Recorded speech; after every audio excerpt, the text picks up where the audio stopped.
Hi, and welcome back to my YouTube channel, Forever Vegan Inspo, where we want you to eat well, feel well, and to be in good health. So thank you for joining us today.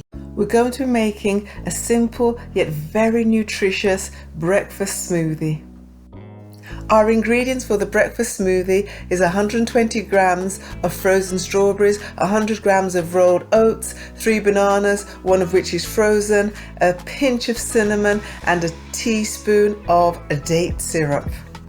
In a blender, we're going to put our frozen strawberries and then our frozen bananas. To that, we're going to add about 150 milliliters of water. Next, we will blend it until it is smooth, adding a little bit more water if necessary. We'll now add in the bananas and the oats and blend that until it's really smooth.